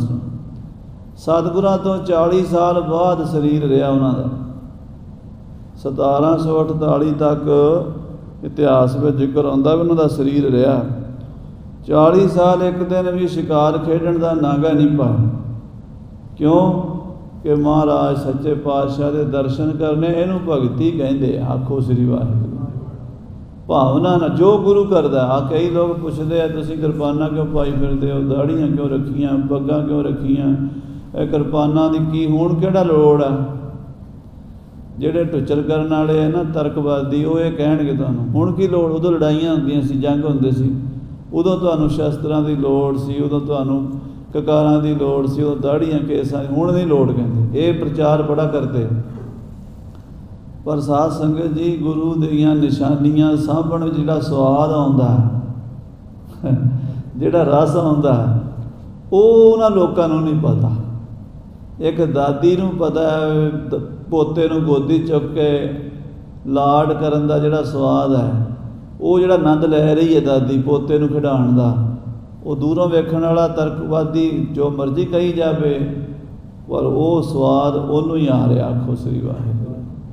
इस तरह गुरु के बाणे दा, गुरु की बाणी दा, गुरु घरां दा, गुरुद्वारियां दा, निशानां दा, सरोवरां दा, लंगरां दा, ये जो भी ढांचा गुरु साहब ने खड़ा किया पहली पातशाही तो लैके 10वीं पातशाही तक, सारा ये सारा ही गुरु दा, ते इनू सांभ के रखण विच खालसे नूं रस आउंदा, आनंद आउंदा, स्वाद आउंदा। आखो श्री वाहिगुरू। वो रस नूं भगती रस कहंदे आ। सत श्री अकाल। सो आपां सारे गुरु कलगीधर जी का दिहाड़ा प्रकाश पुरब मना रहे हैं। उन्हों की बाणी की कथा चल रही है। कल आप जी ने महाराज के शब्द सरवण किए सी, रे मन ऐसो कर सन्यासा, सन्यासी इदां दा बन। अज महाराज कहते जोगी बनना तो इदां दा बन। जोग नाम जुड़ने का है, जिहदी बिरती जुड़ गई वो जोगी है। साडी बिरती भोगियां वाली है। भोगी का मतलब हुंदा जिहदे भाग हो गए, हिस्से हो गए, टोटे टोटे हो गए। एक हिस्सा साडा पत्नी विच चला गया, एक बच्चों में चला गया, एक भैन भरावां में चला गया, एक माँ प्यो में चला गया, एक बिजनेस में चला गया, एक खेतीबाड़ी में चला गया, एक सजना मित्रां दोस्तां में चला गया। ये साडी सुरती दे हज़ारां टोटे हो गए, भाग हो गए। साडी बिरती एक जगह ते तां नहीं ना, बल्कि जे एक जगह ते होण लगदी ते असीं बोर हो जाने, घबरा जाने। इस करके असीं फिर दूजे पासे देखते हैं। जे वो बिरती एक जगह ते आ जाए तो जोग बन जाता है। तो वो जोग बनाने वास्ते बड़े बड़े साधु महात्मा तपस्वी साधना करया करते सी। गुरु साहब जी ने कलयुग दे विच ऐसा जोग दस्या जिहड़ा सारे ही कर सकते। जंगलों पहाड़ों में जाके योग करना सारिਆਂ ਦੇ वस की गल नहीं। जे सारी दुनिया ही जंगलों में चली जाए, सारे ही गोरखनाथ की तरह गृहस्थ त्याग देण, फिर ये संसार नहीं चलता। फिर महाराज सच्चे पातशाह ने संसार दे विच रह के, गृहस्थ विच रह के योग कमाण की जाच सिखाई है। आओ हजूर 10वें पातशाह जी के पावन बचन सुनिए, प्यार नाल आखिए सतनाम श्री वाहेगुरु साहिब जी। सतनाम श्री वाहेगुरु साहिब जी। रामकली पातशाही 10वीं। रामकली राग विच 10वें पातशाह महाराज श्री गुरु गोबिंद सिंह साहब जी ये पावन शब्द उच्चारण करते हैं। रे मन एह विद जोग कमाओ। बाणी जिन्नी भी है वो साडे मन के उत्ते कंट्रोल करती है, मन ते फोकस करती है। क्योंकि जिन्ने भी महापुरुष होए ने उन्होंने जिहड़ा सही उपदेश दिता है वो अपने मन को संबोधन करके दिता है। महाराज भरथरी जी उज्जैन के राजे सन। उन्होंने 3 ग्रंथ लिखे हैं। ग्रंथ खैर उन्होंने होर भी लिखे हैं, पर 3 प्रसिद्ध हैं। नीति शतक है, राजनीति का ग्रंथ है। ਉਹਦੇ ਵਿੱਚ राजे का की धर्म है, राज किदां चलाना चाहिए, राज की की मर्यादा है, वो लिखी है। दूसरा उन्होंने श्रृंगार शतक है कि राणियां महाराणियां दे नाल रहिंदे सीगे राजे। 365 राजे दी राणियां सीगियां। ਉਹਦੇ बारे हार श्रृंगार बारे, नाच गाने बारे, श्रृंगार रस का जिहड़ा ग्रंथ है उन्होंने कहते हैं श्रृंगार शतक। जिहड़ा उन्होंने लिखा है दुनिया तो उपराम हो गए सन, क्योंकि उन्होंने राणी पिंगला उन्होंने तो बेवफा हो गई सी। वो राणी किसी होर नूं प्रेम करती सी। इधरों राजे नूं किसी ने लिया के अमर फल दिता भी ये खा लो तो अमर हो जाओ। राजे भरथरी ने अमर फल अपनी राणी पिंगला नूं देता भी ये खा के सदा जवान रहेगी। तो वो अगे एक महावत नूं हाथी चलाने वाले नूं प्रेम करती सी, उन्हें चुक के उन्होंने देता। वो जिहड़ा महावत सीगा वो वेशवा के कोठे ते उहदा नाच गाना सुनता सी, उन्होंने जाके प्रेम करता सी, उन्होंने देता। वेशवा ने सोचा मैं फल खा के की करांगी, उन्हें जाके फिर राजे नूं देता। जदों राजे ने फल वेख्या वो कहता ये कित्थे चला गया तेरे कोल। उन्हें तफ्तीश की, इनकुआरी की, सारा किस्सा खुल गया। उन्हें अपनी राणी अपने राज भाग सब त्याग दिते। बड़े सोहने बचन लिखे, कहता जिन को नित मैं चितमो तिन की रत मोह तन माए रती ना। जिस राणी नूं मैं जान तो वध के प्यार करदा वो मैनूं रती जिन्ना भी प्रेम नहीं करती। वो आन पमान के संग रती पुनता मन मैं गनका ग्रह कीना। वो किसी होर पुरुष नूं प्रेम करती है, ਉਹਦੇ मन च अगे फिर वेशवा। वो किड्डा मूर्ख है भी राणी उन्होंने प्रेम करती है, राणी के प्यार नाल नहीं रजिया। वासना की गल कर रहे हैं। राणी दे प्रेम नाल नहीं रजिया तो फिर वेशवा के कोठे ते जांदा। कहते पुनता मन मैं गनका ग्रह कीना। त्रिग है अबला प्रतकंदर पैर मोहे तिकार जो मार अधीना। लन तै मैनू, लन तै कामदेव नूं, लन तै इस राणी नूं जिहड़ी राणी हो के ते नीच कर्म कर रही है, तो मैं भी नीच हाँ जिहड़ा इहदा गुलाम बनया होया। इस रीत समूह की प्रीत दा जी निर्भ होए जगीश्वर ईश्वर चीना। सारा कुछ छड्ड के महाराज भर्तरी जोगी बने सन। 365 राणियाँ। उज्जैन इंदौर के कोल बहुत वड्डी राजधानी है, मालवा देश उन्होंने कहिंदे। आपां ते मालवा कहने बठिंडे ते ये जिहड़ा इलाका ये तां 10वें पातशाह ने इहनूं मालवा कहा सीगा। जिहड़ा बठिंडे का इलाका है इहनूं कलगीधर ने कहा, पहलां इहदा नाम सी जंगल देश। महाराज कहंदे जंगल साडा मालवा है, ये कलगीधर दे तां इहनूं मालवा। पर मालवा असल जिहड़ा पहला मालवा सी जिहदे नाम तो इहदा मालवा नाम पिया, वो है इंदौर का इलाका। उज्जैन उत्थों की राजधानी सी। भर्तरी उत्थों के राजा जी सन। वो जोगी बन गए। जोगी बन गए, बहुत उन्होंने साधना की, बहुत तप किया। उन्होंने ग्रंथ लिखिया वैराग शतक संस्कृत में लिखिया। ਉਹਦਾ पंडित हरदयाल जी महाराज गुरु अमरदास साहब जी के जोड़े प्रेमी होए ने, पंडित बेणी प्रसाद जी, उन्होंने पीढ़ी विचों पंडित हरदयाल जी होए ने। 22 मंजियां दित्तियां ना गुरु अमरदास जी ने। पंडित बेणी प्रसाद जी ने एक मंजी दी सी। पंडित बेणी प्रसाद 4 वेदां 6 शास्त्रां सिमरतियां पुराणों का ज्ञाता सीगा ते बहस करता सी लोकां नाल भी जिहड़ा मेरे नाल चर्चा जित जेगा मैं सारे ग्रंथ उन्होंने दे देंगा, जिहड़ा हार जाएगा मैं वो सारे ग्रंथ खोलांगा।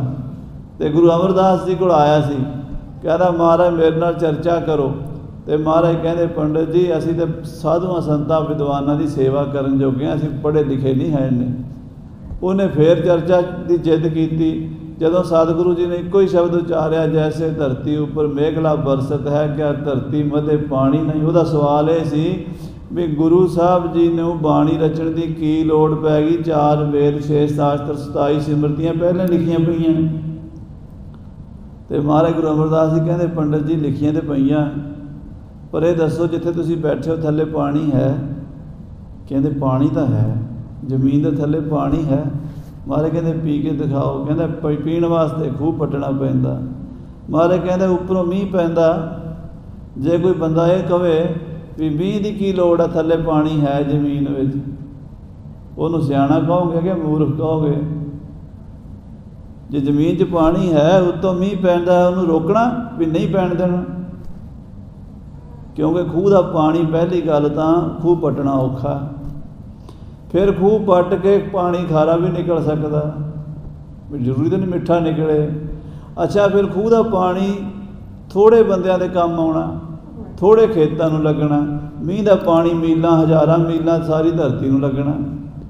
जिहड़े वेद शास्त्र सिमरतियां पुराण हैं संस्कृत च लिखे हुए ने, खूह पट्टना पैंदा, ग्रामर पढ़नी पैंदी है, छंद पढ़ना पैंदा, पिंगल निरुकत सारिया चीज़ां पढ़ के ग्रामर पढ़ के फिर जाके वो वेद पढ़ने पैंदे।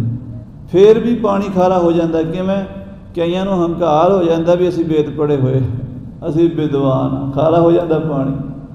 कहते गुरु नानक ने मीह पाता बाणी का, तो तुहाडे जिहड़े वेद शास्त्र ने वो शूद्र नीवीं जात वाले नहीं पढ़ सकते, इस्त्री नहीं पढ़ सकती, गुरबाणी सारी दुनिया पढ़ सकती है। तुसीं मुसलमानों नूं गुरबाणी पढ़न तो रोकोगे पर वेद शास्त्र नहीं पढ़न दोगे, पर गुरबाणी नूं नहीं रोक सकता। मुसलमान भी पढ़ सकता, हिंदू भी पढ़ सकता, ब्राह्मण भी पढ़ सकता, शूद्र भी पढ़ सकता, पुरुष भी पढ़ सकता, स्त्री भी पढ़ सकती है। ये मीह जो पै गया, मीह हुण सारिਆਂ वास्ते है। मीह ने यह तो नहीं कहना भी मैं स्त्री नूं ठंड नहीं देनी, जां मैं शूद्र नूं ठंड नहीं पानी, जां मैं मुसलमान नूं। मीह तो सारिਆਂ वास्ते। बाणी का मीह पिया। पंडित बेणी प्रसाद गुरु का सिख बन गया सीगा, सेवा करन लग पिया सी, भांडे मांजदा सी गुरु के लंगर च। किड्डा बड़ा विद्वान, तो संगत उन्होंने भांडे मांजन नहीं सी दिंदी भी पंडित जी तुसीं महापुरुष हो। तो वो गुरु साहब को आया शिकायत लैके गुरु अमरदास जी, कहता महाराज तुहाडे सिख मैनूं सेवा नहीं करन दिंदे। महाराज कहते सियाणे है। कहते महाराज सियाणे तो है पर सेवा तो ना कौन मेरी। सतगुरु कहन लगे पंडित जी, गुरु के सिख कहते हैं भी जिहड़ी सेवा पंडित जी कर सकते वो करन, भांडे मांजन की सेवा तो होर भी बड़े लोग कर लैणगे। कहता जी मैं किहड़ी सेवा कर सकदा। महाराज कहते तू पढ़िया लिखिया, गुरबाणी की कथा करया कर, संगतां कथा सुनिए भी सेवा है। सो पंडित बेणी प्रसाद जी नूं 22 मंजियां विचों महाराज ने मंजी भी बख्शी अते सेवा भी बख्शी ਤੇ ਵਿਦਵਾਨ ਸਨ। ਉਹਨਾਂ ਦੀ 9ਵੀਂ ਪੀੜ੍ਹੀ 'ਚ ਪੰਡਿਤ ਹਰਦਿਆਲ ਜੀ ਚੂਹਣੀਆਂ ਨਗਰ ਦੇ, ਉਹਨਾਂ ਨੇ ਗ੍ਰੰਥ ਬੈਰਾਗ ਸ਼ਤਕ ਦਾ ਜਿਹੜਾ ਸੀ ਅਨੁਵਾਦ ਕੀਤਾ ਬ੍ਰਿਜ ਭਾਸ਼ਾ ਵਿੱਚ। ਉੱਥੇ ਬੜੇ ਸੋਹਣੇ ਬਚਨ ਲਿਖੇ ਨੇ। ਉਹ ਕਹਿੰਦੇ ਆ ਵੀ ਰਾਜਾ ਭਰਥਰੀ ਜੀ ਸੋਚਾਂ 'ਚ ਪੈ ਗਏ ਵੀ ਮੈਂ ਗ੍ਰੰਥ ਹੁਣ ਰਚ ਲਿਆ, ਕਿਹਨੂੰ ਸੁਣਾਵਾਂ, ਕਿਉਂਕਿ ਕੋਈ ਵੀ ਰਚਨਾ ਰਚੀਏ, ਕੋਈ ਵੀ ਕਲਾ ਬਣ ਕੀਤੀ ਹੋਵੇ, ਉਹ ਕਿਸੇ ਨੂੰ ਦਿਖਾਣੀ ਪੈਂਦੀ ਹੈ ਨਾ।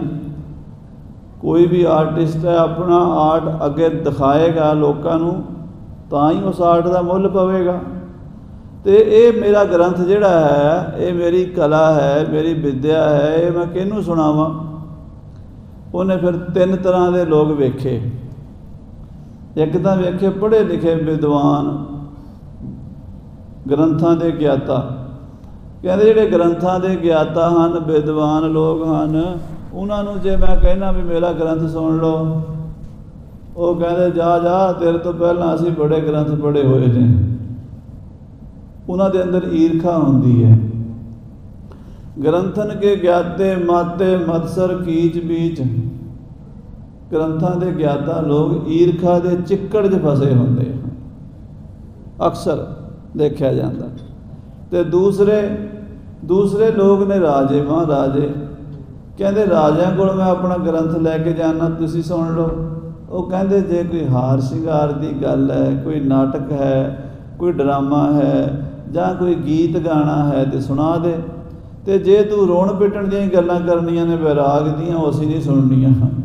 ਸਾਡੇ ਕੋਲ ਤੇ ਹਾਸੀ ਮਜ਼ਾਕ ਦੀ ਗੱਲ ਕਰ, ਵੈਰਾਗ ਦੀ ਗੱਲ ਨਹੀਂ ਸਾਨੂੰ ਚੰਗੀ ਲੱਗਦੀ।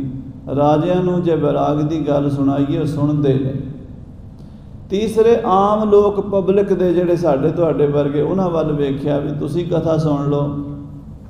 ਉਹ ਕਹਿੰਦੇ ਬਾਬਾ ਜੀ ਸਾਡੀ 9 ਵਜੇ ਦੁਕਾਨ ਖੋਲ੍ਹਣੀ, ਅਸੀਂ ਖੇਤਾਂ 'ਚ ਹਲ ਵਾਹਣਾ, ਤੁਸੀਂ ਤਾਂ ਵਿਹਲੇ ਹੋ, ਸਾਨੂੰ ਤਾਂ 100 ਬੱਚੇ ਪਾਲਣੇ, ਕੰਮ ਕਾਰ ਕਰਨਾ, ਆਪਣੀ ਕਥਾ ਆਪਣੇ ਕੋਲ ਹੀ ਰੱਖੋ। ਫਿਰ ਕਹਿੰਦੇ ਕਿਹਨੂੰ ਸੁਣਾਈਏ ਕਥਾ। ਉੱਥੇ ਬੜੇ ਸੋਹਣੇ ਬਚਨ ਲਿਖਦੇ ਨੇ, ਵਕਤਾ ਭਇਓ ਨਿਰਭ ਆਪ, ਸਰੋਤਾ ਨਿਜ ਮਨ ਕੋ ਕੀਓ। ਕਹਿੰਦੇ ਆਪ ਬੋਲਣ ਵਾਲੇ ਵਕਤਾ ਬਣ ਗਏ। ਵਕਤਾ ਭਇਓ ਨਿਰਭ ਆਪ, ਸਰੋਤਾ ਨਿਜ ਮਨ ਕੋ ਕੀਓ। ਸਰੋਤਾ ਆਪਣੇ ਮਨ ਨੂੰ ਬਣਾ ਲਿਆ, ਮਨਾ ਹੁਣ ਤੂੰ ਸੁਣ, ਹੋਰ ਨਹੀਂ ਕੋਈ ਸੁਣਦਾ। ਸਾਧ ਸੰਗਤ ਜੀ, ਜਿੱਥੇ ਵੀ ਗੁਰਬਾਣੀ ਵਿੱਚ ਇਹ ਸ਼ਬਦ ਆਉਂਦੇ ਹੈ, ਇਹ ਮਹਾਰਾਜ ਸੱਚੇ ਪਾਤਸ਼ਾਹ ਨੇ ਸਾਡੇ ਮਨ ਤੱਕ ਪਹੁੰਚ ਕੀਤੀ ਹੈ। ਕਿਉਂਕਿ ਜੇ ਗੁਰੂ ਦੇ ਗਿਆਨ ਦੀ ਪਹੁੰਚ ਸਾਡੇ ਮਨ ਤੱਕ ਪਹੁੰਚ ਗਈ ਤੇ ਸਾਡਾ ਬੇੜਾ ਬੰਨੇ ਹੈ। ਅਤੇ ਜੇ ਮਨ ਤੱਕ ਗੁਰਬਾਣੀ ਨਹੀਂ ਪਹੁੰਚਦੀ, ਫਿਰ ਅਸੀਂ ਇਸੇ 84 ਦੇ ਗੇੜੇ ਵਿੱਚ ਪਏ ਰਹਾਂਗੇ, ਜੰਮਦੇ ਮਰਦੇ, ਆਉਂਦੇ ਜਾਂਦੇ, ਗੋਤੇ ਖਾਂਦੇ ਰਹਾਂਗੇ। ਅੱਜ ਅਸੀਂ ਜਦੋਂ ਸਰੀਰਕ ਦ੍ਰਿਸ਼ਟੀਕੋਣ ਤੋਂ ਗੁਰਬਾਣੀ ਨੂੰ ਦੇਖਦੇ ਹਾਂ, ਫਿਰ ਸਾਨੂੰ ਕੁਝ ਪੱਲੇ ਨਹੀਂ ਪੈਂਦਾ। ਜਦੋਂ ਅਸੀਂ ਜੀਵ ਆਤਮਾ ਦੇ ਰੂਪ ਵਿੱਚ ਆਪਣੇ ਆਪ ਨੂੰ ਦੇਖ ਕੇ ਗੁਰਬਾਣੀ ਪੜ੍ਹਦੇ ਹਾਂ, ਫਿਰ ਬਹੁਤ ਕੁਝ ਰਸਤਾ ਮਿਲਦਾ। 3 ਦ੍ਰਿਸ਼ਟੀਆਂ ਹਨ। ਇੱਕ ਦੇਹ ਦ੍ਰਿਸ਼ਟੀ ਹੈ, ਆਹ ਮੈਂ ਸਰੀਰ ਹਾਂ, ਗੋਰਾ ਹਾਂ, ਕਾਲਾ ਹਾਂ, ਮੋਟਾ ਹਾਂ, ਪਤਲਾ ਹਾਂ, ਸੁਖੀ ਹਾਂ, ਦੁਖੀ ਹਾਂ, ਮੈਂ ਇੱਦਾਂ ਦਾ ਹਾਂ। ਫੋਟੋ ਹੈ ਮੇਰੀ, ਜਿਵੇਂ 10 ਸਾਲ 20-25 ਸਾਲ ਬਾਅਦ ਵੀ ਗਰੁੱਪ ਫੋਟੋ ਨੂੰ ਦਿਖਾਉਂਦੇ, ਆਹ ਦੇਖ ਜੇ ਮੈਂ ਕੌਣ ਆ, ਜਿਹੜਾ ਪਛਾਣੀ। ਗਰੁੱਪ ਫੋਟੋ ਹੁੰਦੀ, ਸਕੂਲ ਦੀ ਵੀ ਹੁੰਦੀ ਹੈ ਕਈ ਵਾਰੀ ਹੋਰ 20-25 ਸਾਲ ਲੰਘ ਜਾਂਦੇ ਅਤੇ ਦਾੜੀ ਚਿੱਟੀ ਤੋਂ ਕਾਲੀ ਹੋ ਜਾਂਦੀ, ਕਾਲੀ ਤੋਂ ਚਿੱਟੀ ਹੋ ਜਾਂਦੀ। ਕਈਆਂ ਦੀਆਂ ਦਾੜੀਆਂ ਦੇ ਦਾੜੀ ਆ ਜਾਂਦੀ, ਕਈਆਂ ਦੀ ਹੋਰ ਉਮਰ ਹੋ ਜਾਂਦੀ ਹੈ। ਫਿਰ ਵੀ ਉਹ ਅੰਦਾਜ਼ਾ ਲਾਉਣਾ, ਪਛਾਣਦਾ, ਆਹ ਲੱਗਦੇ ਤੁਸੀਂ। ਕਹਿੰਦੇ ਹਾਂ ਇਹ ਦੇਖ ਮੈਂ ਇਹ ਹਾਂ, ਇੱਦਾਂ ਦਾ ਹੁੰਦਾ ਸੀ ਮੈਂ। ਪਰ ਉਹ ਦੇਹ ਦ੍ਰਿਸ਼ਟੀ ਹੈ। ਜੇ ਉਹਨੂੰ ਪੁੱਛੀਏ ਵੀ ਇਹ ਸਰੂਪ ਰਿਹਾ ਨਹੀਂ, ਜਿਹੜਾ ਰਿਹਾ ਨਹੀਂ ਉਹ ਤੇਰਾ ਕਿਵੇਂ ਹੋ ਗਿਆ। ਸਰੀਰ ਤਾਂ ਬਦਲਦਾ, ਛਿਣ ਪ੍ਰਤੀ ਛਿਣ ਬਦਲ ਰਿਹਾ। ਦੂਜੀ ਹੈ ਜੀਵ ਦ੍ਰਿਸ਼ਟੀ, ਤੀਜੀ ਹੈ ਸਾਧ ਸੰਗਤ ਜੀ ਦਿਵ ਦ੍ਰਿਸ਼ਟੀ। ਉਹ ਦਿਵ ਦ੍ਰਿਸ਼ਟੀ ਗੁਰੂ ਦੀ ਬਾਣੀ 'ਚੋਂ ਮਿਲਦੀ ਹੈ। ਪਹਿਲਾਂ ਆਪਣੇ ਆਪ ਨੂੰ ਜੀਵ ਸਮਝੇ, ਪਹਿਲਾਂ ਦੇਹ ਨੂੰ ਤਿਆਗ ਕੇ ਜੀਵ ਪੁਣੇ 'ਚ ਜਾਵਾਂਗੇ, ਜੀਵ ਪੁਣੇ ਨੂੰ ਤਿਆਗ ਕੇ ਫਿਰ ਬ੍ਰਹਮ ਵਿੱਚ ਜਾਵਾਂਗੇ। ਸੱਚੇ ਪਾਤਸ਼ਾਹ ਮਹਾਰਾਜ ਉੱਥੇ ਪੱਕ ਕਿਰਪਾ ਕਰ ਰਹੇ ਨੇ। ਆਓ ਸਰਵਣ ਕਰੀਏ ਪਿਆਰ ਨਾਲ। ਹਾਂਜੀ। ਸਿੰਘੀ ਸਾਚ ਅਕਪਟ ਕੰਠਲਾ, ਧਿਆਨ ਬਿਭੂਤ ਚੜਾਓ। ਮਹਾਰਾਜ ਕਹਿੰਦੇ ਐਸਾ ਜੋਗ ਕਮਾਓ ਵੀ ਸੱਚ ਦੀ ਸਿੰਗੀ ਵਜਾਓ। ਜਿਹੜੇ ਜੋਗੀ ਲੋਕ ਨਾ ਕਿੰਗਰੀ ਵਜਾਇਆ ਕਰਦੇ ਸਨ, ਉਹ ਕਿਸੇ ਹਿਰਨ ਦੀ ਸਿੰਗੀ ਲੈ ਕੇ ਸਿੰਘ ਲੈ ਕੇ ਉਹਦੇ ਵਿੱਚ ਇੱਕ ਛੱਲਾ ਜਿਹਾ ਪਾ ਲੈਂਦੇ ਆ, ਫਿਰ ਫੂਕ ਮਾਰਨ ਨਾਲ ਆਵਾਜ਼ ਆਉਂਦੀ ਉਹ 'ਚੋਂ ਸ਼ੰਖ ਵਰਗੀ। ਉਹ ਸਿੰਗੀ ਮਹਾਰਾਜ ਕਹਿੰਦੇ ਜਿਹੜੇ ਤੁਸੀਂ ਵਜਾਉਂਦੇ ਹੋ ਉਹ ਸੱਚ ਨਾਲ ਜੁੜਨਾ, ਸੱਚ ਨੂੰ ਸਮਝਣਾ, ਸੱਚ ਦੇ ਵਿੱਚ ਸਮਾ ਜਾਣਾ ਹੀ ਸਿੰਗੀ ਹੋਵੇ। ਅਤੇ ਜਿਹੜੀ ਕੰਠੀ ਪਹਿਨਦੇ ਹੋ ਉਹ ਆਪਣੇ ਧਿਆਨ ਦੀ ਕੰਠੀ, ਅਕਪਟ ਕੰਠਲਾ, ਕਪਟ ਤੋਂ ਰਹਿਤ ਹੋ ਜਾਣਾ। ਸਾਧ ਸੰਗਤ ਜੀ, ਅਸੀਂ ਜਿੰਨੇ ਵੀ ਸੰਸਾਰ ਦੇ ਵਿੱਚ ਜੀਵ ਆ ਨਾ, ਅਸੀਂ ਰੱਬ ਨੂੰ ਇੰਨੀ ਅੱਖ ਦੇ ਫੋਰ 'ਚ ਪਾ ਸਕਦੇ ਹਾਂ ਜੇ ਅਸੀਂ ਕਪਟ ਛੱਡ ਦੇਈਏ। ਅਕਾਲ ਪੁਰਖ ਤੇ ਸਾਡੇ ਬਿਲਕੁਲ ਹੀ ਕੋਲ ਹੈ, ਪਰ ਸਾਡਾ ਕਪਟ ਜਿਹੜਾ ਹੈ ਨਾ ਉਹ ਸਾਨੂੰ ਪਰਮਾਤਮਾ ਦੇ ਦਰਸ਼ਨ ਨਹੀਂ ਹੋਣ ਦਿੰਦਾ। ਇਹ ਸਾਰਿਆਂ ਦੀ ਸਮੱਸਿਆ। ਇਹ ਨਾ ਸਮਝਣਾ ਵੀ ਮੈਂ ਕਥਾ ਕਰ ਰਿਹਾ ਤਾਂ ਮੈਂ ਇਸ ਤੋਂ ਬਰੀ ਹਾਂ ਜਾਂ ਤੁਸੀਂ ਬਰੀ ਹੋ। ਹਾਂ, ਗੁਰੂ ਕਿਰਪਾ ਕੀਤੀ ਹੋਵੇ, ਕਿਸੇ ਦੀ ਸੰਗਤ ਵਿੱਚ ਹੀ ਉਹ ਬੈਠੇ ਹੁੰਦੇ ਨੇ ਜਿਨ੍ਹਾਂ ਦਾ ਰਸਤਾ ਖੁੱਲ੍ਹਿਆ ਹੁੰਦਾ। ਸਾਰਿਆਂ ਨੂੰ ਆਪਾਂ ਇੱਕੋ ਜਿਹਾ ਵੀ ਨਹੀਂ ਕਹਿ ਸਕਦੇ, ਪਰ ਜਿਹੜੀ ਸਮਾਨ ਹਾਲਤ ਹੈ ਉਹ ਇਹੀ ਹੈ ਵੀ ਸਾਡਾ ਕਪਟ ਜਿਹੜਾ ਹੈ ਨਾ, ਉਹ ਕਪਟ ਨਾਮ ਦਰਵਾਜ਼ੇ ਦਾ ਵੀ ਹੈ, ਕਪਾਟ ਬਣਿਆ ਕਿ ਬੂਹਾ ਬੰਦ ਹੈ। ਕਪਟ ਕਰਕੇ ਸਾਡਾ ਅੰਦਰਲਾ ਬੂਹਾ ਬੰਦ ਹੈ। ਕਪਟ ਕਰ ਰਹੇ ਹਾਂ ਕਿਤੇ ਨਾ ਕਿਤੇ ਅਸੀਂ। ਕਹਿੰਦੇ ਕਪਟ ਤੋਂ ਰਹਿਤ ਹੋ ਜਾਣਾ, ਇਹੀ ਕੰਠਲਾ ਪਹਿਨ ਲਓ, ਕੰਠੀ ਪਹਿਨ ਲਓ ਅਤੇ ਧਿਆਨ ਵਿਭੂਤ ਚੜ੍ਹਾਓ, ਧਿਆਨ ਦੀ ਵਿਭੂਤੀ ਲਾ ਲਓ। ਰਹਾਉ ਤਾਤੀ ਕਹੋ ਆਤਮ ਬਸ ਕਰ ਕੀ। ਮਹਾਰਾਜ ਕਹਿੰਦੇ ਤੰਤੀ ਜਿਹੜੀ ਹੈ ਨਾ ਵਜਾਉਂਦੇ, ਉਹ ਤੁਸੀਂ ਆਤਮਾ ਆਪਣੇ ਮਨ ਨੂੰ ਵਸ ਕਰਨਾ, ਮਨ ਦੀਆਂ ਵਾਸ਼ਨਾਵਾਂ ਨੂੰ, ਇੰਦਰੀਆਂ ਨੂੰ, ਸਾਰੀਆਂ ਨੂੰ ਕੰਟਰੋਲ ਕਰ ਲੈਣਾ, ਇਹੀ ਤੰਤੀ ਵਜਾਓ। ਪਿੱਛਾ ਨਾਮ ਆਧਾਰੰ। ਫਿਰ ਜੋਗੀ ਲੋਕ ਪਿੱਛਾ ਮੰਗਣ ਜਾਂਦੇ ਹਨ। ਮਹਾਰਾਜ ਕਹਿੰਦੇ ਪਿੱਛਾ ਨਾਮ ਦੀ ਮੰਗੋ। ਪਿੱਛਾ ਮੰਗਣੀ ਜੋਗੀਆਂ ਦਾ ਇੱਕ ਖਾਸ, ਵੈਸੇ ਤਾਂ ਦੇਖੋ ਸਾਧ ਸੰਗਤ ਜੀ, ਕੋਈ ਵੀ ਧਰਮ ਮਾੜਾ ਨਹੀਂ ਹੁੰਦਾ ਅਤੇ ਕਿਸੇ ਵੀ ਧਰਮ ਦੀ ਕੋਈ ਵੀ ਮਰਜ਼ਾਦਾ ਮਾੜੀ ਨਹੀਂ ਹੁੰਦੀ, ਇਹ ਵੀ ਗੱਲ। ਪਰ ਉਹਦੇ ਵਿੱਚ ਬਾਅਦ ਵਿੱਚ ਜਾ ਕੇ ਪਖੰਡ ਆ ਜਾਂਦਾ, ਉੱਥੇ ਉਹ ਗੱਲ ਖਰਾਬ ਹੁੰਦੀ। ਪਹਿਲਾਂ ਜਿਹੜੇ ਜੋਗੀ ਭਿੱਖਿਆ ਮੰਗਣ ਜਾਂਦੇ ਆ ਨਾ, ਉਹਨਾਂ ਨੂੰ ਕਿਹਾ ਜਾਂਦਾ ਪਹਿਲਾਂ ਆਪਣੇ ਘਰ ਮੰਗਣ ਜਾਣਾ, ਆਪਣੇ ਮਹੱਲੇ, ਆਪਣੇ ਘਰ ਜਾਣਾ ਅਤੇ ਬੂਹੇ 'ਤੇ ਖੜ੍ਹ ਕੇ ਘਰਦਿਆਂ ਤੋਂ ਮੰਗਣਾ। ਅਤੇ ਘਰਦਿਆਂ ਨੇ ਕਹਿਣਾ ਆ ਜਾ ਅੰਦਰ, ਆ ਜਾ, ਅੰਦਰ ਨਹੀਂ ਜਾਣਾ। ਜਿਵੇਂ ਦੂਜਿਆਂ ਦੇ ਬੂਹੇ ਤੋਂ ਭਿੱਖਿਆ ਮੰਗਣੀ, ਪਹਿਲਾਂ ਆਪਣੇ ਘਰੋਂ ਮੰਗਣੀ ਹੈ। ਉੱਥੋਂ ਫਿਰ ਸ਼ੁਰੂ ਹੋਣਾ। ਮਨ ਨੂੰ ਮਾਰਨ ਦੀ ਇੱਕ ਸਾਧਨਾ ਸੀਗੀ, ਪਰ ਉੱਥੇ ਤੱਕ ਤਾਂ ਬਿਰਤੀ ਕਿਸੇ ਦੀ ਅੱਪੜਦੀ ਨਹੀਂ, ਬਸ ਖਾਣ ਪੀਣ ਦਾ ਸਾਧਨ ਬਣ ਗਿਆ। ਐਸੇ ਮਹਾਤਮਾ ਦੇ ਅਸੀਂ ਦਰਸ਼ਨ ਕੀਤੇ ਹੈ। ਸਵਾਮੀ ਦਇਆਨੰਦ ਜੀ ਹੋਏ, ਸਾਡੇ ਅੰਬਾਲੇ ਦੇ ਇਲਾਕੇ 'ਚ ਵਿਚਰੇ, ਬਹੁਤ ਗੁਰਬਾਣੀ ਦੇ ਔਰ ਵੇਦਾਂ ਸ਼ਾਸਤਰਾਂ ਦੇ ਗਿਆਤਾ ਹੋਏ। ਅਤੇ ਕੋਈ 10 ਕੁ ਸਾਲ ਹੋਏ ਮਹਾਂਪੁਰਸ਼ਾਂ ਦਾ ਸਰੀਰ ਸ਼ਾਂਤ ਹੋਏ ਨੂੰ। ਉਹ ਹੁਸ਼ਿਆਰਪੁਰ ਦੇ ਇਲਾਕੇ ਦੇ ਸਨ, ਬਹੁਤ ਵਿਦਵਾਨ ਸਨ। 3 ਘਰਾਂ 'ਚ ਭਿੱਖਿਆ ਮੰਗਣ ਜਾਂਦੇ ਸਨ ਰੋਜ਼। ਪਹਿਲੇ ਘਰ 'ਚੋਂ 2 ਪ੍ਰਸ਼ਾਦੇ ਮਿਲ ਗਏ, ਉੱਥੇ ਖੜ੍ਹੇ ਖੜ੍ਹੇ ਬਾਹਰ ਛਕ ਲੈਣੇ, ਅੱਖਾਂ ਦੇ ਉੱਪਰ ਕਰਨੀਆਂ ਨਹੀਂ, ਇੱਦਾਂ ਦੇ ਖੜ੍ਹੇ ਰਹਿਣਾ। ਇੱਥੇ ਪ੍ਰਸ਼ਾਦਾ ਆ ਗਿਆ ਛਕ ਕੇ ਅਤੇ ਉੱਥੋਂ ਹੀ ਵਾਪਸ ਹੋ ਜਾਣਾ। ਜੇ ਪਹਿਲੇ ਘਰ 'ਚ ਨਹੀਂ ਮਿਲੀ, ਫਿਰ ਦੂਏ ਘਰ 'ਚ ਜਾ ਕੇ ਉੱਥੇ ਖੜ੍ਹ ਜਾਣਾ, ਉੱਥੇ ਅਲੱਖ ਬੋਲਣੀ ਹੈ। 2 ਪ੍ਰਸ਼ਾਦੇ ਮਿਲ ਗਏ, ਛਕ ਕੇ ਆਪਣੇ ਆਸਣ 'ਤੇ। ਤੀਜੇ ਘਰ ਤਾਂ ਜਾਣਾ ਜੇ ਦੂਏ ਘਰ 'ਚ ਨਹੀਂ ਮਿਲਿਆ। ਜੇ ਤੀਏ ਘਰ 'ਚ ਵੀ ਨਹੀਂ ਮਿਲਿਆ, ਫਿਰ ਕਿਤੇ ਨਹੀਂ ਜਾਣਾ। ਫਿਰ ਪਾਣੀ ਪੀ ਕੇ ਬਹਿ ਜਾਣਾ, ਫਿਰ ਅਗਲੇ ਦਿਨ 9 ਵਜੇ ਸਵੇਰੇ ਜਾਣਾ। ਇਹਨੂੰ ਕਹਿੰਦੇ ਸਾਧਨਾ। ਪਰ ਕਈਆਂ ਨੇ ਤਾਂ ਬਣਾ ਹੀ ਲਿਆ ਵੀ ਮੰਗੀ ਜਾਓ ਅਤੇ ਖਾਈ ਜਾਓ, ਬਸ ਨਾਮ ਤਾਂ ਜਪਣਾ ਨਹੀਂ। ਉਹ ਸੱਚੇ ਪਾਤਸ਼ਾਹ ਮਹਾਰਾਜ ਕਹਿੰਦੇ ਆ, ਕਹਿੰਦੇ ਨਾਮ ਦੀ ਭਿੱਖਾ ਮੰਗ, ਐਵੇਂ ਦਰ ਦਰ 'ਤੇ ਟੁੱਕਰ ਮੰਗਦਿਆਂ ਕੁਛ ਨਹੀਂ ਬਣਨਾ। ਬਾਜੇ ਪਰਮ ਤਾਰ ਤਤ ਹਰ ਕੋ। ਕਹਿੰਦੇ ਉਦੋਂ ਫਿਰ ਪਰਮ ਤਾਰ, ਹਰੀ ਦੇ ਪਿਆਰ ਦੀ ਤਾਰ ਵੱਜਦੀ ਹੈ ਅੰਦਰ, ਉਸ ਅਕਾਲ ਪੁਰਖ ਦੀ ਕਿੰਗੁਰੀ ਵੱਜਦੀ ਹੈ। ਉਪਜੈ ਰਾਗ ਰਸਾਰੰ। ਫਿਰ ਉਹ ਰਸ ਦਾ ਇੱਕ ਰਾਗ, ਪ੍ਰੇਮ ਦਾ ਰਾਗ ਅੰਦਰ ਪੈਦਾ ਹੁੰਦਾ ਹੈ। ਉਗਟੈ ਤਾਨ ਤਰੰਗ ਰੰਗ ਅਤ।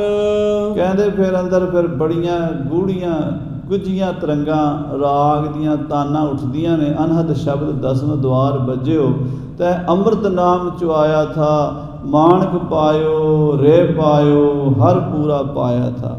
ਫਿਰ ਐਸੇ ਅਨਹਦ ਸ਼ਬਦ ਵੱਜਣੇ ਸ਼ੁਰੂ ਹੁੰਦੇ ਹਨ। ਗਿਆਨ ਗੀਤ ਬੰਧਨ। ਫਿਰ ਆਤਮ ਗਿਆਨ ਦੇ ਗੀਤ ਉੱਥੇ ਗਾਏ ਜਾਂਦੇ ਹਨ। ਗੀਤਾ ਸ਼ਬਦ ਜਿਹੜਾ ਹੈ ਸਾਧ ਸੰਗਤ ਜੀ, ਉਹ ਗੀਤਾ ਗੀਤ ਤੋਂ ਹੀ ਬਣਿਆ ਨਾ। ਜਿਹਦੇ 'ਚ ਭਗਵਤ ਦੇ ਗੀਤ ਗਾਏ ਉਹਨੂੰ ਭਗਵਤ ਗੀਤਾ ਕਹਿੰਦੇ ਆ। ਮਹਾਰਾਜ ਸੱਚੇ ਪਾਤਸ਼ਾਹ ਦੀ ਬਾਣੀ ਚਾਹੁੰਦਾ ਗੁਰਮਤਿ ਰਾਮ ਨਾਮ ਕਹੋ ਮੀਤਾ, ਪਰਣਵੈ ਨਾਮਾ ਇਉਂ ਕਹੈ ਗੀਤਾ। ਗੀਤਾ ਵੀ ਇਹੀ ਕਹਿੰਦੀ ਤੂੰ ਪਰਮੇਸ਼ਰ ਦਾ ਨਾਮ ਜਪ। ਜਦੋਂ ਉਹ ਗੀਤ ਗਾਣੇ ਸ਼ੁਰੂ ਹੋ ਜਾਂਦੇ ਅੰਦਰ ਅਕਾਲ ਪੁਰਖ ਦੀਆਂ ਉਸਤਤਾਂ ਵਡਿਆਈਆਂ ਉਹ ਫਿਰ ਆਪੇ ਹੀ ਸ਼ੁਰੂ ਹੋ ਜਾਂਦੀਆਂ ਨੇ। ਚੱਕ ਚੱਕ ਰਹੇ ਦੇਵ ਦਾਨਵ ਮੁਨ, ਉਸ ਫਿਰ ਨਜ਼ਾਰੇ ਨੂੰ ਵੇਖ ਵੇਖ ਕੇ ਦੇਵਤੇ ਔਰ ਦਾਨਵ ਸਭ ਚਕਰਿਤ ਰਹਿ ਜਾਂਦੇ, ਹੈਰਾਨ ਰਹਿ ਜਾਂਦੇ ਹਨ। ਛਕ ਛਕ ਵਿਉਮ ਵਿਵਾਨ, ਉਹ ਫਿਰ ਸਵਰਗਾਂ ਦੇ ਵਿੱਚ ਆ ਕੇ ਆਪਣੇ ਵਿਵਾਨਾਂ ਵਿੱਚ ਬੈਠ ਕੇ ਉਸ ਨਜ਼ਾਰੇ ਨੂੰ ਵੇਖਦੇ ਹਨ ਤੇ ਬਿਸਮਾਦ ਹੋ ਜਾਂਦੇ ਹਨ। ਆਤਮ ਉਪਦੇਸ਼ ਭੇਸ ਸੰਜਮ ਕੋ, ਮਹਾਰਾਜ ਕਹਿੰਦੇ ਉਪਦੇਸ਼ ਆਤਮ ਗਿਆਨ ਦਾ, ਬਾਕੀ ਦੇ ਉਪਦੇਸ਼ ਬੜੀ ਦੁਨੀਆ ਦੇਈ ਜਾਂਦੀ ਹੈ। ਬਾਹਰਲੀ ਕਰਮ ਕਿਰਿਆ ਜੋਰਨ ਵਿਖੇ ਤਤਪਰ ਸਾਧ ਅਨੇਕ, ਆਹ ਕਰ ਲਓ ਫਲਾਣੇ ਦੇ ਨਾ ਕਰ ਲਓ, ਫਲਾਣੇ ਦੇ ਨਾ ਕਰ ਲਓ, ਕੜਾ ਸੱਜੇ ਹੱਥ 'ਚ ਪਾ ਲਓ, ਕਿਰਪਾਨ ਖੱਬੇ ਪਾਸੇ ਪਾ ਲਓ। ਸਾਡੇ 'ਚ ਵੀ ਬੜੇ ਕੁਝ ਦੱਸਣ ਵਾਲੇ ਬੈਠੇ ਆ ਤੇ ਦੂਜਿਆਂ ਵਿੱਚ ਵੀ ਘੱਟ ਕੋਈ ਨਹੀਂ। ਸਾਰੇ ਕਰਮ ਕਾਂਡ ਵਿੱਚ ਲਾਉਣ ਵਾਲੇ ਬਹੁਤ ਨੇ, ਪਰ ਕਹਿੰਦੇ ਆਤਮ ਉਪਦੇਸ਼ ਦੇਣ ਵਾਲਾ ਸਾਧੂ ਕਿਤੇ ਹੀ ਮਿਲਦਾ। ਆਖੋ ਸਤਿਨਾਮ ਸ੍ਰੀ ਵਾਹਿਗੁਰੂ। ਆਤਮ ਉਪਦੇਸ਼, ਆਤਮ ਗਿਆਨ ਦਾ ਉਪਦੇਸ਼। ਭੇਸ ਸੰਜਮ ਕੋ, ਜਿਹੜਾ ਆਪਣੇ ਮਨ ਇੰਦਰੀਆਂ ਉੱਤੇ ਕੰਟਰੋਲ ਕਰ ਲੈਣਾ, ਸੰਜਮ ਕਰ ਲੈਣਾ, ਇਹੀ ਭੇਸ ਹੈ। ਜਾਪ ਸੋ ਅਜਪਾ ਜਪੈ, ਮਹਾਰਾਜ ਕਹਿੰਦੇ ਫਿਰ ਸਦਾ ਉਹ ਅਜੱਪਾ ਜਾਪ ਜਪਣਾ ਸ਼ੁਰੂ ਹੋ ਜਾਂਦਾ ਬਿਨਾਂ ਜਪਿਆਂ।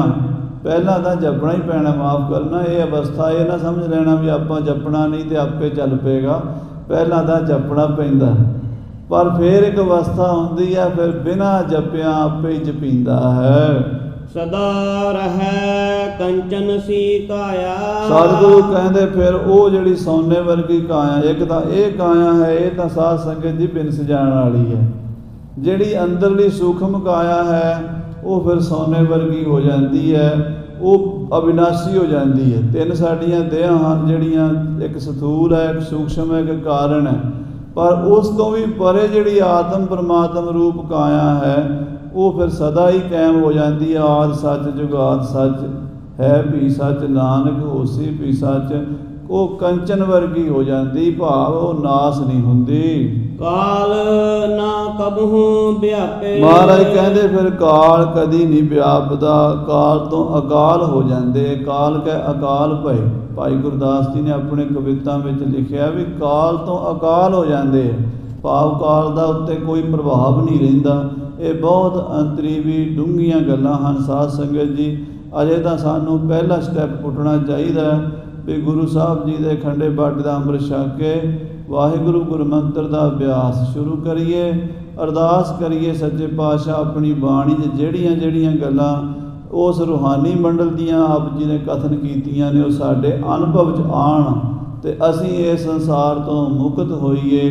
ਬਹੁਤ ਬਹੁਤ ਧੰਨਵਾਦ ਸੰਗਤਾਂ ਦਾ। ਭੁੱਲਾਂ ਚੁੱਕਾਂ ਦੀ ਖਿਮਾ। ਅਖੀਰਲੀਆਂ ਪੰਕਤੀਆਂ ਸਰਵਣ ਕਰੀਏ। ਆਤਮ ਉਪਦੇਸ਼ ਭੇਸ ਸੰਜਮ ਕੋ, ਜਾਪ ਸੋ ਜਪਾ ਜਾਪੇ, ਸਦਾ ਰਹਿ ਕੰਚਨ ਸੀ ਕਾਇਆ, ਕਾਲ ਨ ਕਬਹੂ ਵਿਆਪੇ। ਵਾਹਿਗੁਰੂ।